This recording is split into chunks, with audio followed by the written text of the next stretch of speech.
नमस्ते बच्चों।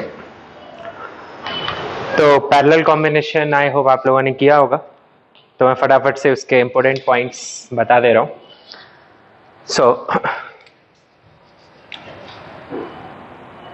उसका सबसे की पॉइंट है पैरेलल कॉम्बिनेशन में कि पोटेंशियल डिफरेंस और voltage across both the capacitors will be same. ठीक है, इसे हम एज ए डेफिनेशन भी यूज कर सकते हैं ऑफ पैरेलल कॉम्बिनेशन कि जो वोल्टेज है वो थ्रू आउट सेम रहेगा। ठीक है,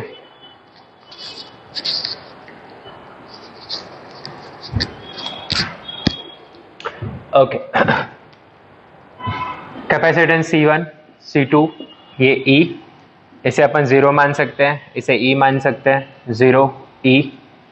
तो फर्स्ट कैपेसिटर के अक्रॉस पोटेंशियल डिफरेंस कितना आ गया आपके पास E, V1 is equal to E। ठीक है, अब इस कैपेसिटर पे आप चार्ज अज्यूम कर लीजिए Q1 और इस पे चार्ज अज्यूम कर लीजिए Q2। तो आप Q1 को लिख सकते हैं C1 इंटू ई, Q2 को लिख सकते हैं C2 इंटू ई।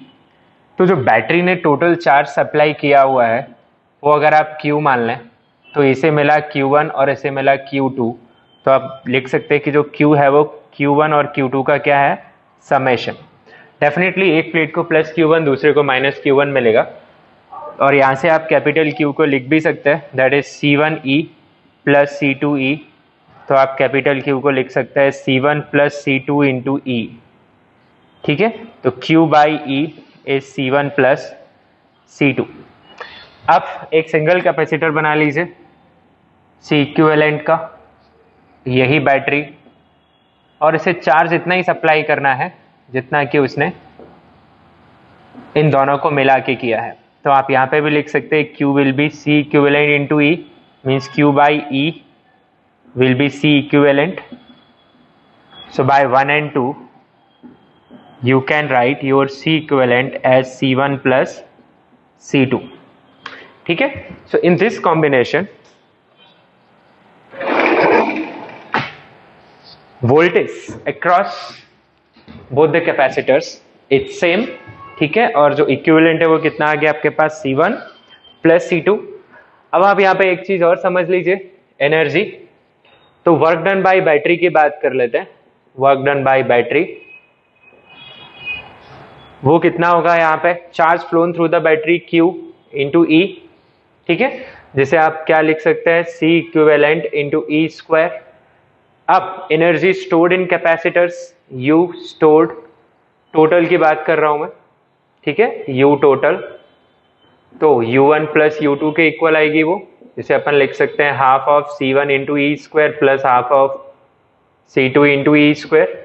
लास्ट टाइम मैंने Q square by 2C formula use किया था, वहाँ Q सेम था जबकि यहाँ वोल्टेज सेम है। तो आप देख पा रहे हैं हमारे पास C1 plus C2 into E square आ जा रहा है, that is half of C equivalent into E square. ठीक है, तो यहाँ से हमें पता चल रहा है वापस हीट प्रोड्यूस्ड फॉर्मूला होता है work done by battery, work done by battery minus delta U change in. So ये वापस से कितना आ रहा है, half of C equivalent E square, means 50% of the energy is going into heating in this case also. ठीक है, और इसकी एक बात, चार्ज ऑन कैपेसिटर्स, जो एक फैक्ट आपको इंपोर्टेंट पॉइंट यहाँ पे नोट करना चाहिए, वो इन रेशियो ऑफ कैपेसिटेंस आ रहा है।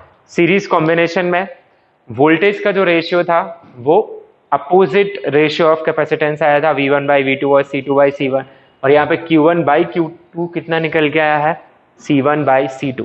ठीक है, वेल तो जो पॉइंट्स हैं हमें जो लिखने चाहिए वहां पे, पहला point voltage across all the capacitors is same.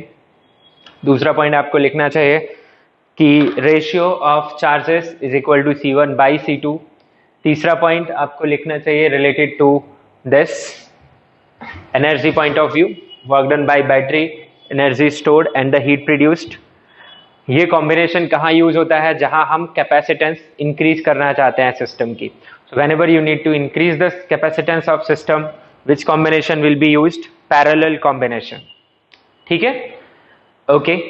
And अगर आपके पास n आइडेंटिकल कैपेसिटर पैरेलल में कनेक्टेड है तो आपकी इक्विवेलेंट कैपेसिटेंस हो जाएगी n इंटू सी। ठीक है, तो ये कुछ पॉइंट्स हैं जिन्हें आप नोट कर लीजिए।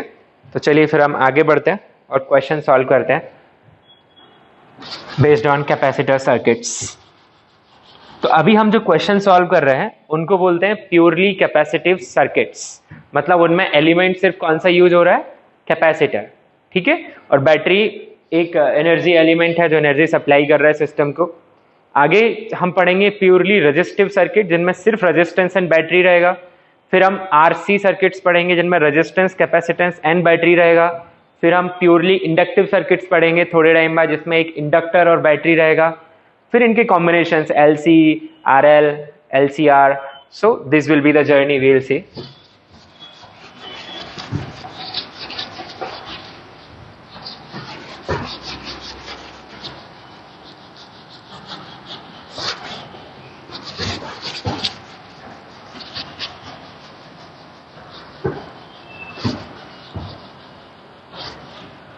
Okay,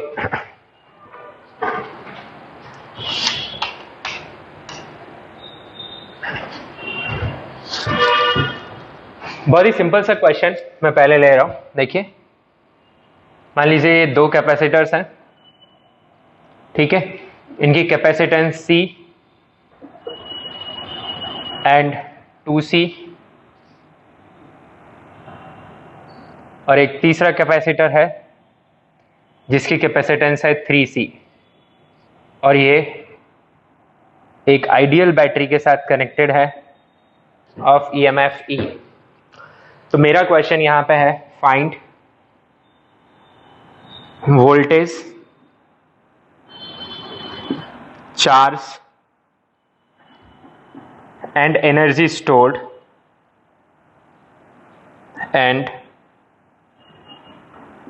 stored in each capacitor।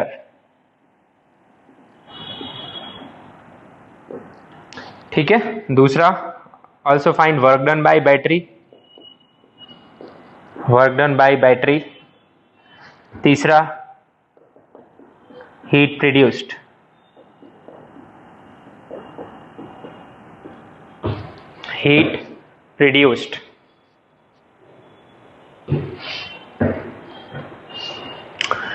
Okay,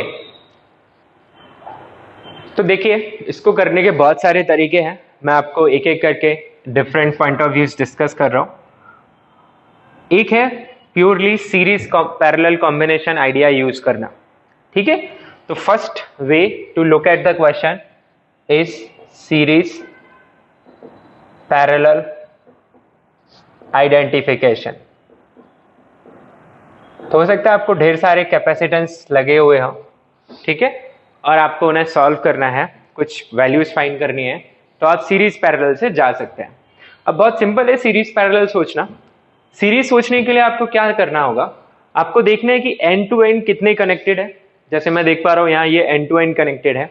ठीक है, ये दोनों सीरीज में नहीं है। देखिए क्यों, उसके लिए बहुत सिंपल एनालिसिस ये करना चाहिए, हमें सोचना चाहिए कि बैटरी ने कुछ अगर चार्ज Q सप्लाई किया तो ये जंक्शन पे वो चार्ज बढ़ जाएगा, इसे Q1 मिल जाएगा और इसे बचा हुआ Q माइनस Q1 मिल जाएगा।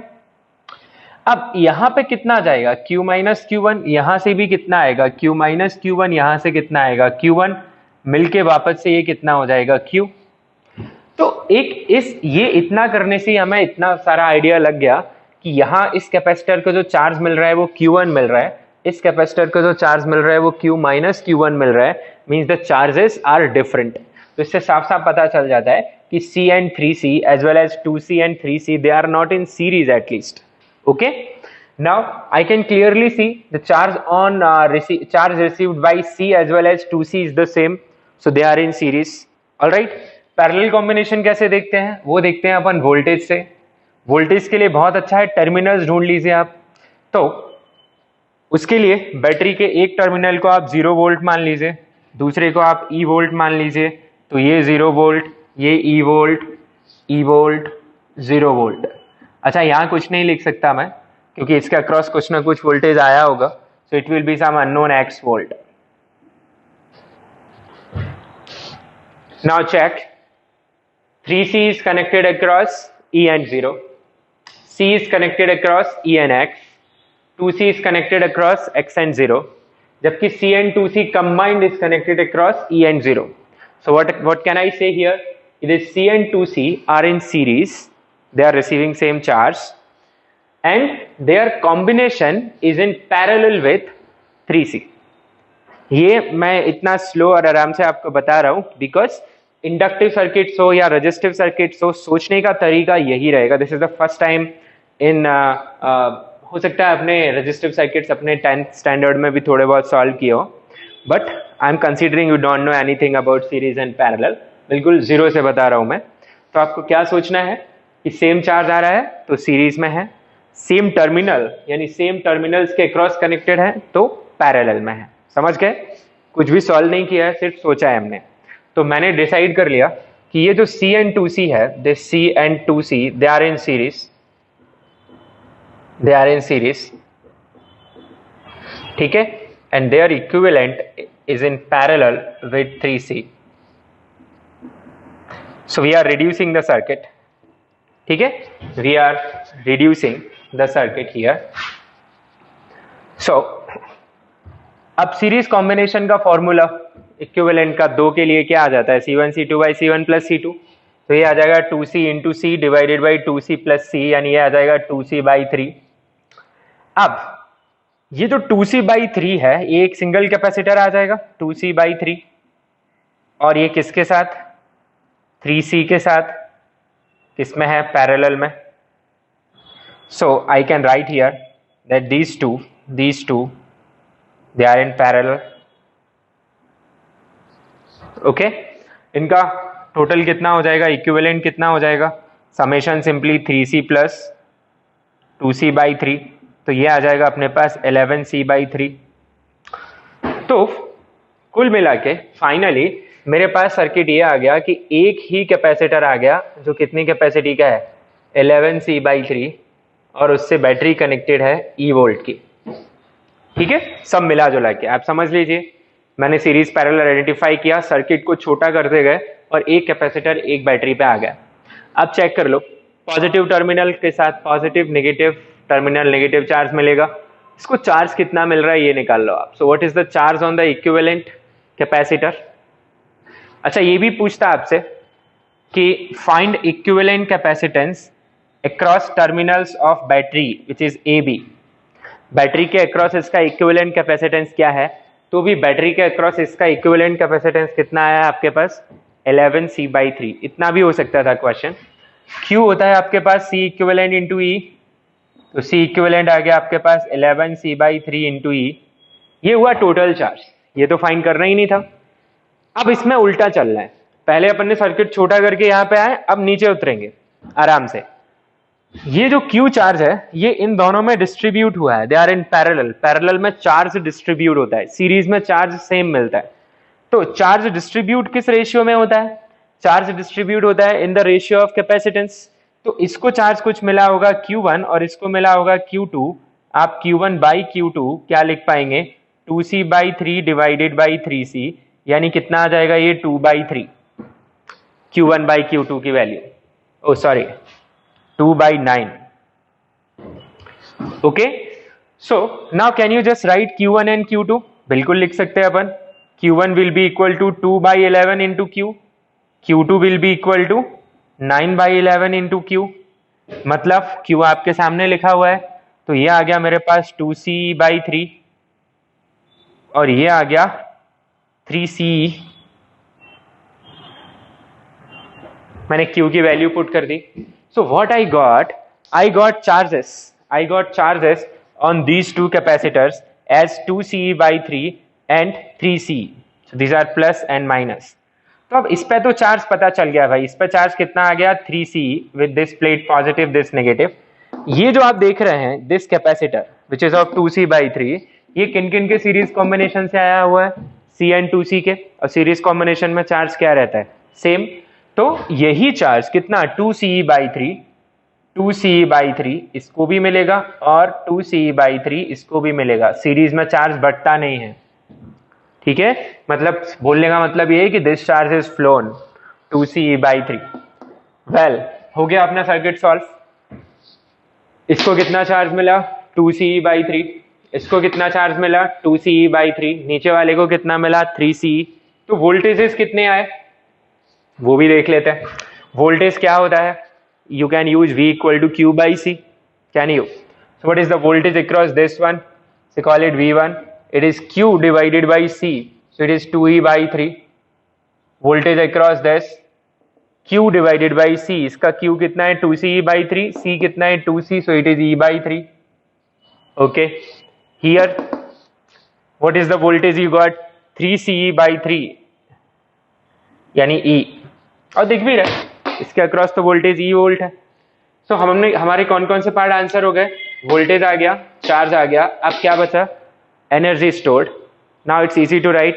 एनर्जी स्टोर्ड आपके पास चॉइस है, आप Q²/2C से भी लिख सकते हैं या फिर ½ C² से लिख सकते हैं। जैसे मैं एक का लिख के बता रहा हूँ आपको, मान लो मैं इसी का एनर्जी स्टोर्ड लिखना चाहता हूँ U1, तो वो आ जाएगा ½ C इंटू दिस का स्क्वायर, यानी कि कितना हो जाएगा? 4E²/9। ये हो गई energy stored in first capacitor. In this way you can find energy stored in all the three capacitors. Now comes what is work done by battery. तो बैटरी ने कितना चार्ज सप्लाई किया total? This is the charge supplied by battery. Don't add all the charges, गलत हो जाएगा। ऐसा मत करना this plus this plus this ये बैटरी ने सप्लाई किया है। नो, बैटरी ने जो सप्लाई किया वो इधर गया, वो इधर गया, इसका एक ही आएगा।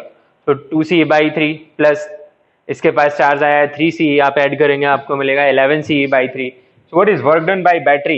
This particular term, आपको पता है work done is equal to charge flown through the battery which is 11CE/3 into E. So work done by battery is 11CE²/3। Positive work किया है बैटरी ने। Heat produced. Now you have two ways to solve it for heat produced. One, simple the formula work done minus total energy stored. आप निकाल सकते हैं total energy stored, या फिर अपन अभी पढ़ के आए हैं कि ½ C² इंटू E² के बराबर हीट आती है। आपने C² निकाल लिया है यहाँ पे, तो आप हीट डायरेक्ट क्या भी लिख सकते हैं? ½ C² into E²। C² is this 11C/3, और you can write work done by battery minus ΔU total.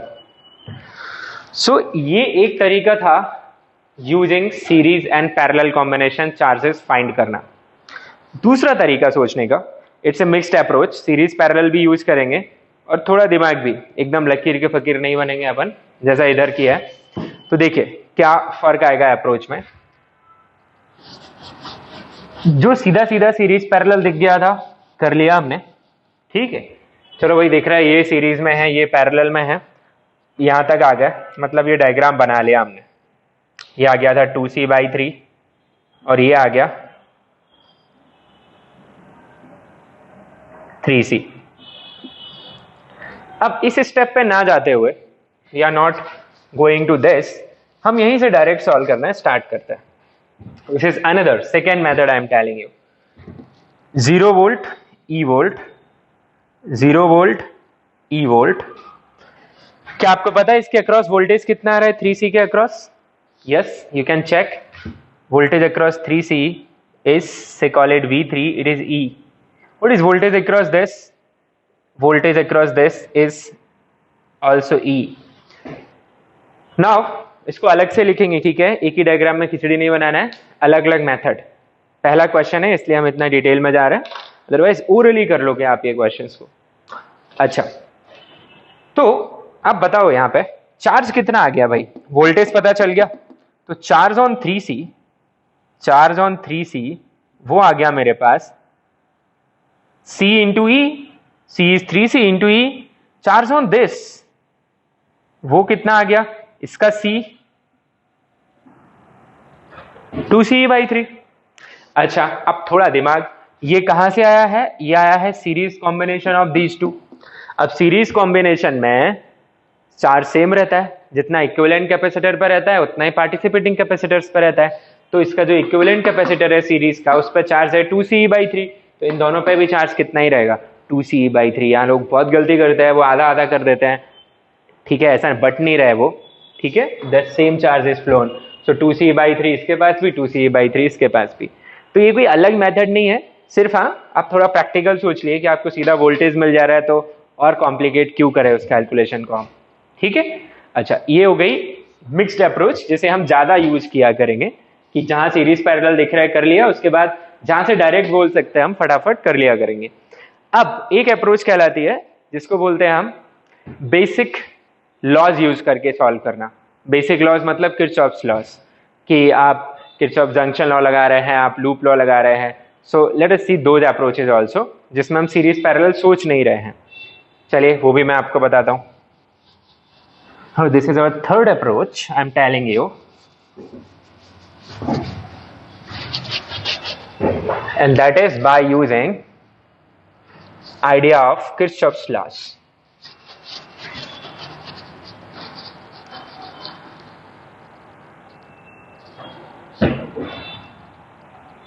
देखिए,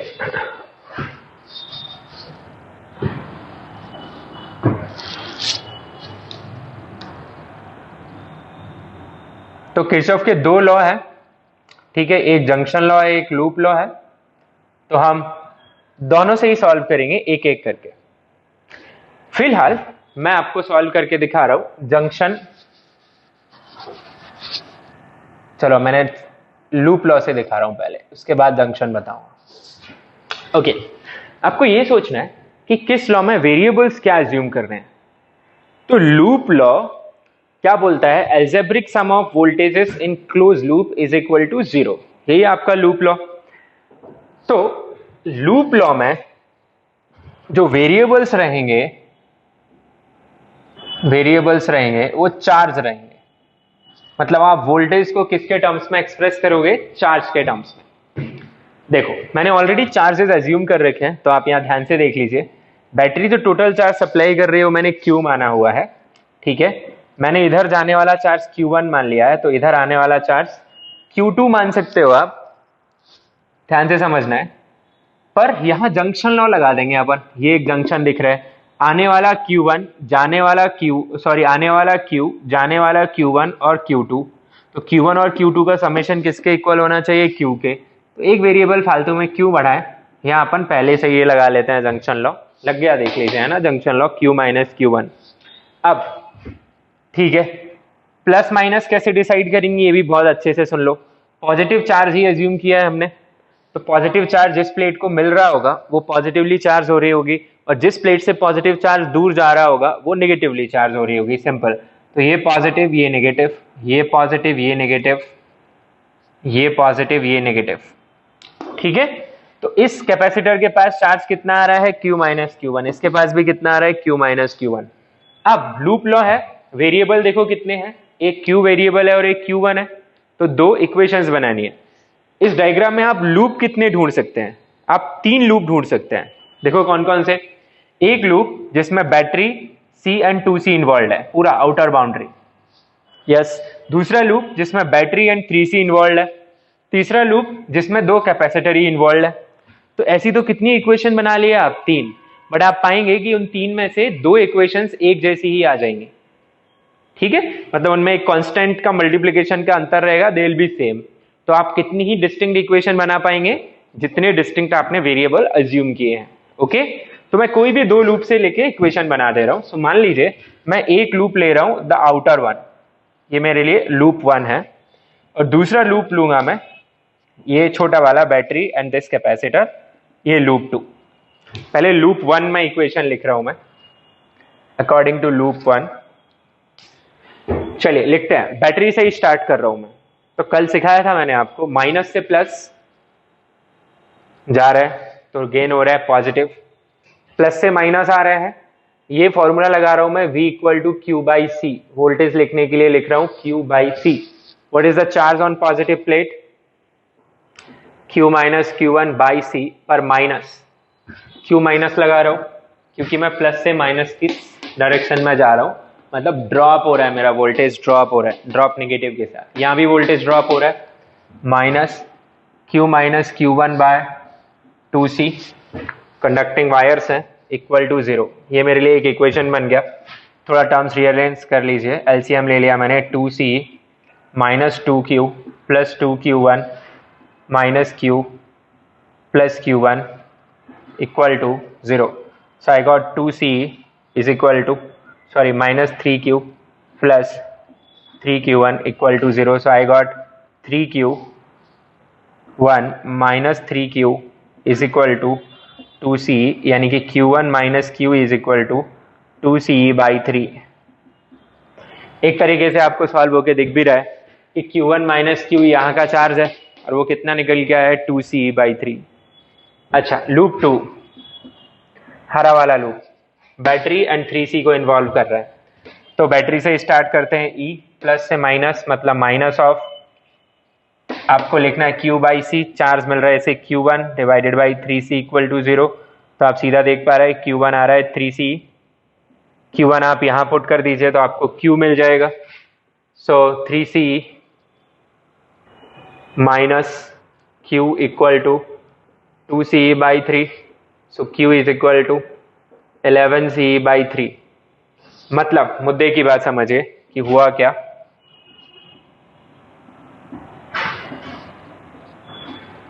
this is pure loop law which I have used.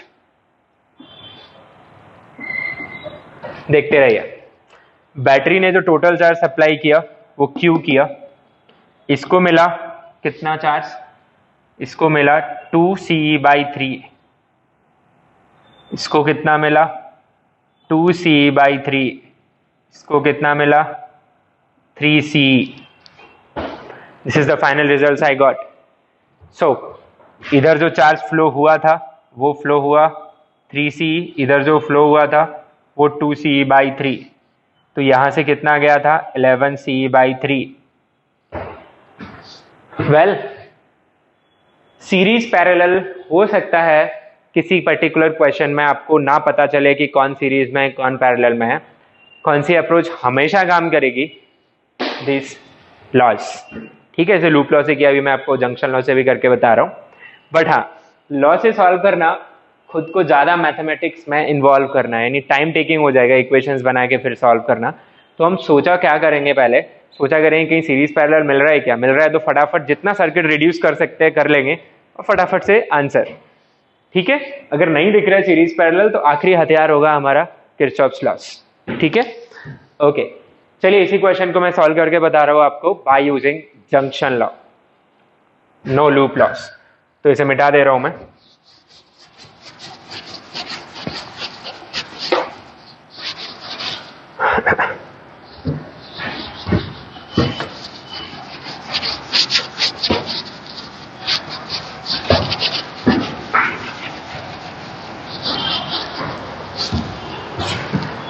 Okay, let's see by junction law.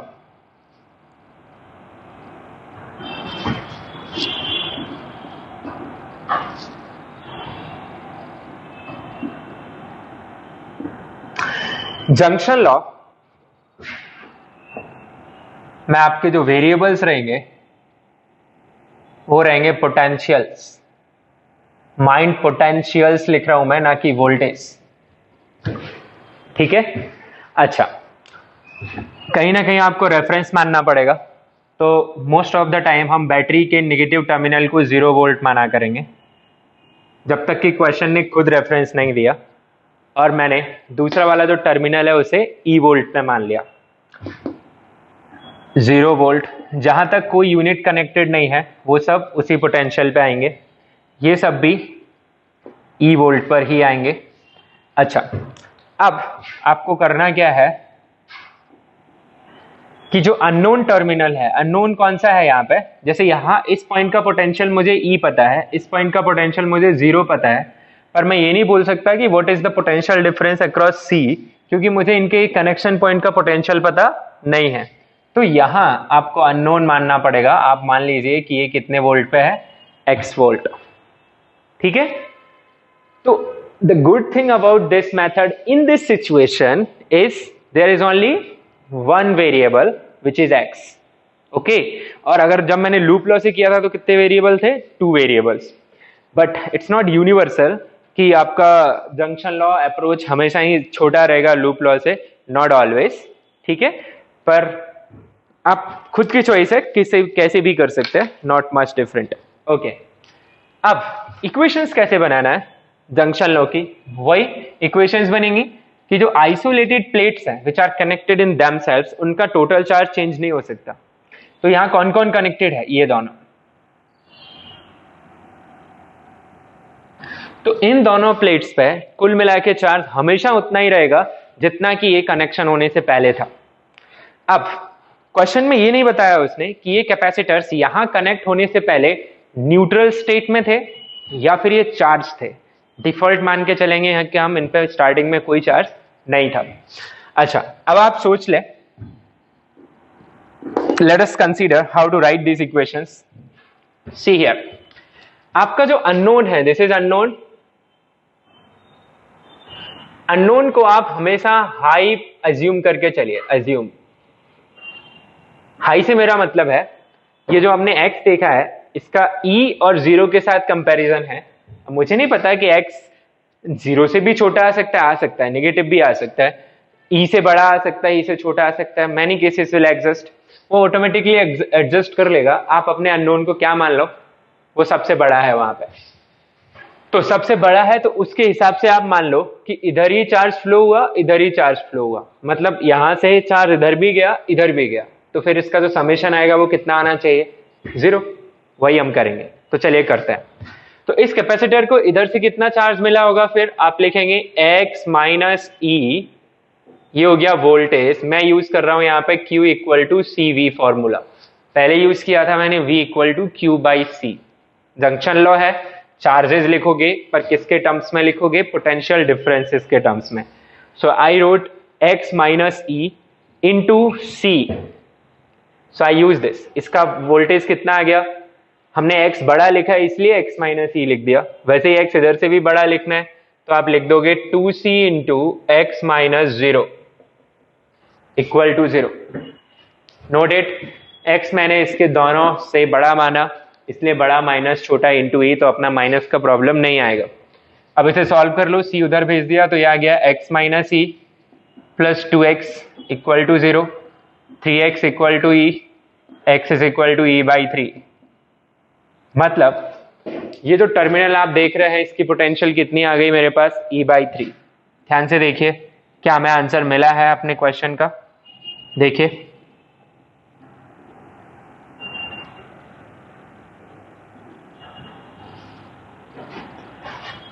आपको ये potential पता थी E, you assume this E, E 0 0 0 and you got potential of this in between as E by 3.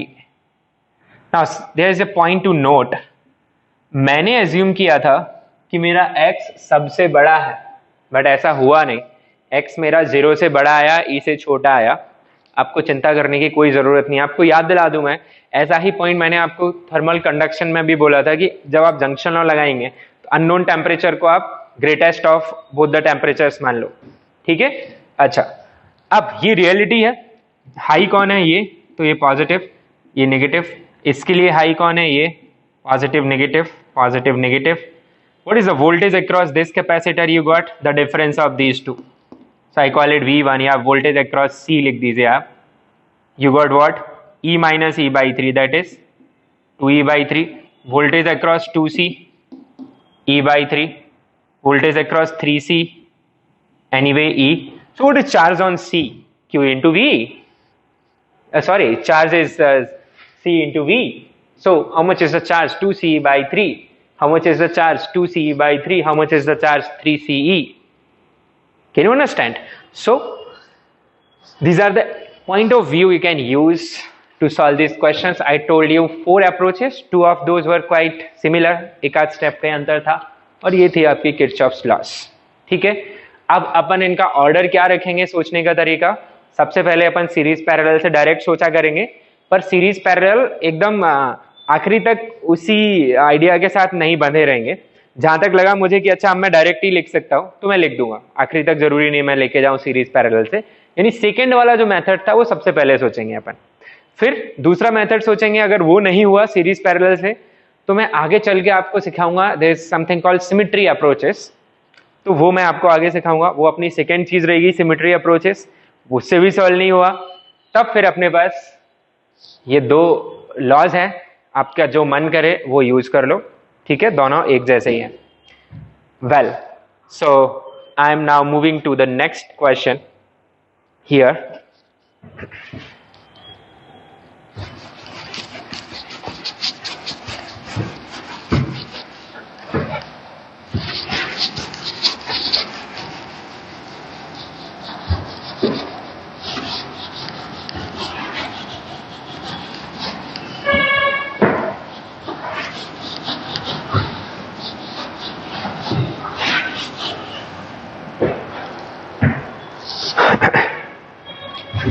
Okay, so in this question,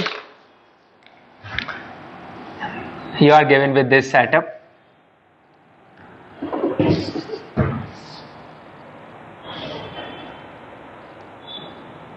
एक capacitor,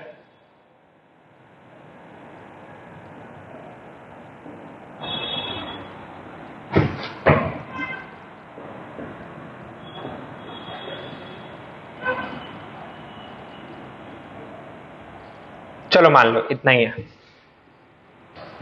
ठीक है, और सारे capacitors identical है, ठीक है। तो मेरा क्वेश्चन है, आपको सारे कैपेसिटर्स पे चार्ज फाइंड करना है। चार्ज पता चल गया मतलब तो फिर आपको वोल्टेज भी पता चल गया उन पे, ठीक है। So find charge on each capacitor, ठीक है। ये एक पार्ट है, इसे सॉल्व करके फिर मैं आपको दूसरा पार्ट पूछता हूं। Well, so let's begin our journey with the series parallel thing. Pause करिए यहीं पे और सॉल्व करिए। ओके, सो अब इन क्वेश्चंस में एकदम भयानक वाला कंफ्यूजन क्या होता है लोगों को। सबसे पहली बात, मैथमेटिक्स की पैरेलल लाइंस का यहां पैरेलल से कोई लेना देना नहीं है। तो जो लोग ये सोच रहे हैं कि this C and C these are in parallel, वो बहुत गलत सोच रहे हैं। पैरेलल की जो प्रॉपर्टी है वो है वोल्टेज सेम होना चाहिए। आप देखो ये वाला जो सी है वो इन दो कनेक्शंस के बीच में है, देख पा रहे हैं। This C is in between these two, this C is in between these two. Are they connected across the common terminals? No. Well, then you may think कि ये दो सीरीज में है। Again you are at mistake, because यहां से जो charge जा रहा है क्या वो चार्ज ऐसे मिल जाएगा? क्या इसमें कुछ नहीं जाएगा? बिल्कुल ऐसे कैसे बोल सकते हैं हम? तो ये दोनों सीरीज में है, ये मानना भी गलत हो गया, ठीक है। तो सोचिए, आराम से लॉजिकली कंक्लूड करिए, और अगर हम बढ़ते जाते हैं तो मुझे पता चलता है कि मान लो बैटरी ने Q चार्ज सप्लाई किया भाई, इसे कितना मिला Q1, इसे कितना मिला Q माइनस Q1, यहां जंक्शन लॉ लगा दिया। फिर आगे बढ़े तो इसका कुछ Q2 इधर चला गया, तो इसे कितना मिला Q minus Q1 minus Q2, ठीक है। वो इसे भी मिला, इधर आया, इधर घूमा, यहां से रिसीव हुआ Q2 मिलके यहां बन गया Q माइनस Q1, यहां से आ रहा था Q1, इधर जंक्शन और लगाए तो Q। और ऐसा होना भी चाहिए कि बैटरी ने जितना सप्लाई किया वापस उसे उतना मिलना चाहिए, बैटरी नेट चार्ज सप्लाई नहीं करती, ठीक है। अच्छा, अब इस एनालिसिस में आप एक चीज और देख सकते हैं यहां पे कि charges on this capacitor and this capacitor is not same, they are not in series. Terminals of this capacitor and this one is not same, so they are not in parallel. But I can check one thing, they are in series. Okay, so you have to search for this kind of thing. Now they are in series, तो इनका जो equivalent हो गया C and C in series, it became C by 2. मैं आपको लिखवाया भी हूं, अगर आइडेंटिकल कैपेसिटर सीरीज में है n कैपेसिटर्स तो C by n हो जाता है। अच्छा, ध्यान से देखते रहिए, ये जो C by 2 है वो इन टर्मिनल्स के बीच में ही आएगा, ये जो मैं ब्लू से बड़ा बड़ा हाईलाइट कर रहा हूं इधर, इनके बीच में ही आएगा ये कैपेसिटर C/2 और एक ये C। ठीक है, तो ये C एंड C/2 ये जो है ये किस में आ जाएंगे, पैरेलल में। एक बार के लिए बना दे रहा हूं मैं, पर आगे से हम नहीं बनाया करेंगे, आप डायरेक्ट सोचिए। तो क्या यहां पे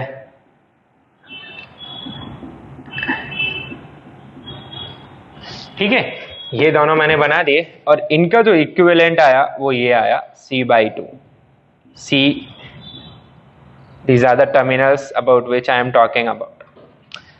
अब बिल्कुल ये C/2 और ये C एक कॉमन टर्मिनल के बीच में है, तो ये दोनों किस में कनेक्ट हो गए, पैरेलल। और इनका जो इक्विवेलेंट आ गया वो कितना आ जाएगा, C + C/2 हो जाएगा, 3C/2। अब ध्यान से देखिए, सर्किट का जो डायग्राम है वो कुछ इस तरीके से बदल जाएगा। So you will have this, इन दोनों की जगह पे एक ही कैपेसिटर आ गया 3C/2 का, ये C एंड C। अब मैं साफ साफ देख सकता हूं ये दोनों किस में आ गए, सीरीज, इन पे सेम चार्ज आएगा, सीरीज में है। तो इनका इक्विवेलेंट देखिए, C1 C2/C1 + C2, मल्टीप्लीकेशन किया तो आया 3C/2, C का स्क्वायर आएगा, फिर ऐड किया तो 5C/2, तो ये मिला मुझे 3C/5। कैसे आया 3C/5, C1 C2/C1 + C2 करो, आपको दिख जाएगा। अब वापस से इसे और छोटा करके ड्रॉ कर लिया। हम थोड़ा सा मैच्योर होने के बाद ये सब नहीं किया करेंगे, हम सीधा सोच लिया करेंगे मन में ही। ठीक है, ये C ये मिलके कितना हो गया था, 3C/5। अच्छा, यहां ड्रॉ करने की बजाय मैं यहां कर दूं तो कुछ बदल जाएगा क्या, सपोज ऐसे कर दूं तो will anything change? No। Okay, ये दोनों अब भी पैरेलल में है, these are in parallel। ठीक है, why in parallel? Because they are connected across same terminals, nothing is in between them। Parallel में है तो इनका इक्विवेलेंट एडिशन हो जाएगा, so you'll get 8C/5, ये आपकी बैटरी। तो फाइनली आपके पास जो सर्किट आ गया वो ये आ गया, बैटरी और एक कैपेसिटर, कितने का, 8C/5 का, ये E। अच्छा, मैं आपसे ये पूछ सकता था, फाइंड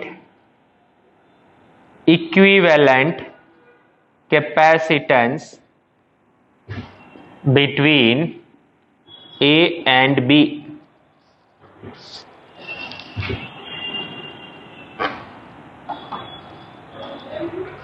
ओके, उसका उत्तर आ गया। अच्छा, मैंने A एंड B दिया नहीं है, ये है मेरा A and B second part के लिए। तो ये भी आपका सॉल्व होके आ गया कि A एंड B के बीच में इक्विवेलेंट कैपेसिटेंस कितना है, 8C/5। ठीक है भाई, अब मुद्दा उठता है, मैं आपको वही पहली अप्रोच सिखा रहा हूं यहाँ पे, सीरीज पैरेलल वाली। अब अपन खोलते जाएंगे इस सर्किट को, सॉल्व होता जाएगा ये आगे। चलो स्टार्ट करते हैं। तो बताओ ये 8C/5 के अक्रॉस वोल्टेज कितना आ गया भाई, ये 0, ये E। ध्यान से देखते रहोगे तो आपको सब दिखेगा। अब 0E किस किस के बीच में आया है, इन दो के, मतलब ये 0 और ये E, सही बात। अच्छा, ये 3C/5, देखो 3C/5 किससे मिलके बना था, इन दोनों से मिलके बना था। इस पर चार्ज कितना, चलो चार्ज वाइज भी देखते चलो, इस पर चार्ज कितना आ गया। मैं ब्लू से एक काम करता हूँ, चार्ज अपन लाल कलर से लिखते हैं। तो चार्ज कितना आ गया इसके पास, 8C/5, ये पॉजिटिव और ये नेगेटिव। इस पे चार्ज कितना आया होगा, ये दोनों पैरेलल में है ना। तो इसके पास चार्ज आया है C और इसके पास चार्ज आया है 3C/5। बताओ कैसे लिखा मैंने, इसके अक्रॉस वोल्टेज E है, इसके अक्रॉस भी वोल्टेज E है, and charge is Q is equal to C into V। तो C into E, 3C into E, 3C/5 into E, तो कितना आ गया, 3C/5। अब ये दोनों सीरीज में है, ये इक्विवेलेंट है इन दोनों का, सीरीज में चार्ज सेम रहता है, मतलब इसके पास भी चार्ज 3C/5, इसके पास भी चार्ज 3C/5, इसके पास चार्ज C, और ये टर्मिनल 0 पे, ये टर्मिनल E पे। अच्छी बात। अब फटाफट देखते जाओ, तो ये 0 पे, तो ये कितने पे आ गया? This one. देखो देखो भाई, चार्ज कितना है? 3C/5। वोल्टेज कितना हो गया इसका? V equal to Q/C। Voltage हो गया 3E/5। तो इसका वोल्टेज 3E/5, मैं मान लिया इसको x वोल्ट, कैलकुलेशन यही लिख रहा हूं, ध्यान से देखना। तो मैं लिखूंगा E minus x is equal to 3E/5, यानी कि x आ गया मेरे पास 2E/5। समझे? सो ये जो टर्मिनल है, ये कितनी पोटेंशियल पे आ गया? 2E/5। चार्ज पता है तो वोल्टेज निकाल सकते हो, वोल्टेज पता है तो चार्ज निकाल सकते हो, एक ही फॉर्मूला है। अच्छा, अब नीचे उतरते हैं अपन। ये यहां से आया हुआ है, फटाफट देखते रहिए अपन किस किस पे सॉल्व कर चुके हैं। अपन इसका चार्ज निकाल चुके हैं CE, अपन इसका चार्ज निकाल चुके हैं 3CE/5। ठीक है। अच्छा, ये जो x देख पा रहे हैं आप, ये है, ये E है, ये 0 है, ये x है। x आया है अपने पास, इसको अपन ब्लू से ही रखते हैं, ये E 0, और ये आया है अपने पास 2E/5। अच्छा है, ये 0, ये भी 0। ठीक है, ये 2E/5 तो ये भी 2E/5, क्योंकि और कुछ कनेक्टेड ही नहीं है। अच्छा, चार्जेस देखो फटाफट, इसके पास कितना चार्ज आ गया? 2CE/5। Q equal to C into V।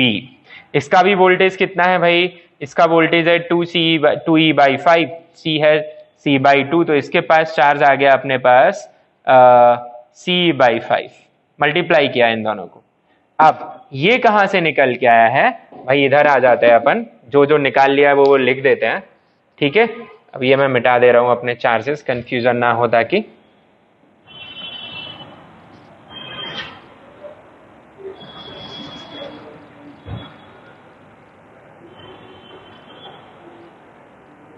So 0 E 0 0, ये मिला 2E/5। अच्छी बात। उसके बाद हम ध्यान से देखते हैं, ये जो C/2 है, ये कहां से आया हुआ है? इन दोनों के सीरीज कॉम्बिनेशन से। तो सीरीज कॉम्बिनेशन में चार्जेस सेम रहते हैं, जो चार्ज इस पे है वही इन दोनों पे होगा। तो इन दोनों पे भी चार्ज कितना कितना रहेगा? CE/5 CE/5। अब जब चार्ज CE/5 है तो पोटेंशियल या वोल्टेज कितना रहेगा? Q/C, यानी कि E/5। यहां पे 2E/5 है, डिफरेंस E/5 का है, तो फिर यहां का पोटेंशियल कितना आना चाहिए? E/5, क्योंकि 2E/5 minus E/5 is E/5। So I think you understood what we did. We folded the circuit, reached to a point, we came back again to the original question, और एक एक sequence में हम क्या find करते हुए आ गए? Charges and potential. अगर आपको एक गो में ये नहीं समझ आया हो, पीछे ले जाके आप वापस देखिए मैंने क्या क्या बोला है यहाँ पे। It was important to understand. Well, now I am very much confident with the charges and potentials. How much is the charge on this? देखिए, हाई पे पॉजिटिव, लो पे नेगेटिव। सो इस पर जो चार्ज आ रहा है वो आ रहा है 2CE/5। इसकी जो पोटेंशियल है वो 3E/5 है, तो इस पर चार्ज आ रहा है 3CE/5। ठीक है, और यहाँ पे प्लस माइनस इस पर चार्ज आ रहा है 3। So I found charges on each capacitors. I know voltages. Remember, these are not voltage, these are potentials with respect to 0 of this. ये मेरा रेफरेंस है। ठीक है, तो मैंने हर टर्मिनल की पोटेंशियल लिख लिया, पर वोल्टेज इनके डिफरेंस से मिलेंगे। इसके अक्रॉस वोल्टेज 3E/5, इसके अक्रॉस E/5, इसके अक्रॉस E/5, इसके अक्रॉस 2E/5, इसके across E। So I hope you understood the idea which I wanted to convey here. Okay.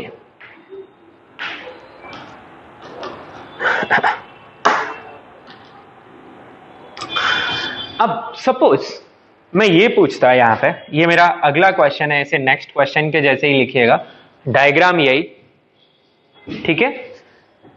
और यहां पे मैंने ऐसा कर दिया, this is the only thing I have put here. ये सिंबल किसका होता है? अर्थिंग का। एक बात समझा दूं मैं आपको, जब मैं आपको इलेक्ट्रोस्टैटिक्स में अर्थिंग करवा रहा था, उस टाइम अर्थ कितना भी चार्ज एब्जॉर्ब कर सकती थी और अर्थ कितना भी चार्ज सप्लाई कर सकती थी।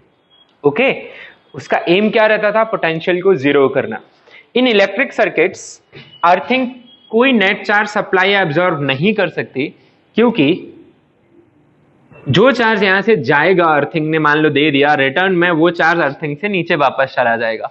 सो आप ये पॉइंट नोट कर ले कि इन earthing of electric circuits net charge supplied by earth is zero। हाँ, और एक पॉइंट और जो कि डेफिनेटली पहले भी पता है हमको, कि अब जहां अर्थिंग कर दी वही पॉइंट कंपल्सरीली कितनी पोटेंशियल पे आ जाएगा? जीरो। पहले तो मैंने एज्यूम किया था बी की पोटेंशियल जीरो, अब बी की पोटेंशियल जीरो सच में है, ठीक है। तो अब मेरा इस यहां पे सवाल ये है कि सपोज ये आपका ए बी, ये टर्मिनल, ये नंबर्स तो बाद में निकल के आएंगे, ठीक है। मैं ब्लैक से लिख रहा हूं यहाँ टर्मिनल्स, मान लीजिए सी यूज नहीं करते अपन, डी ई, ये टर्मिनल एफ जी, ठीक है, और ये टर्मिनल एच आई। तो मैं पूछ रहा हूं find potential of terminal H, कितनी आएगी? E/5। अभी तो पता है इसलिए बोल दिया हमने, है ना। तो terminal potential of terminal H is E/5। अब ये क्वेश्चन अगर पूछा जाता तब आपके पास कोई चॉइस ही नहीं थी, तब आपको ये जीरो ही मानना पड़ता, और जैसे हमने किया वैसे ही करते। अगला सवाल इसी में, दिस इज अर्थ, मैं ये होमवर्क दे रहा हूं आपको, it is earth here, H is earth. Find potential of terminal B।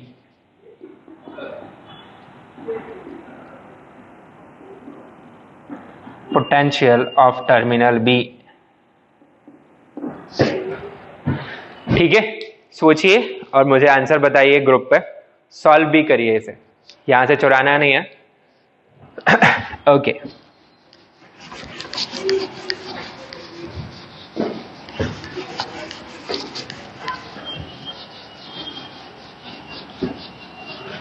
और अगर आप ये चीजें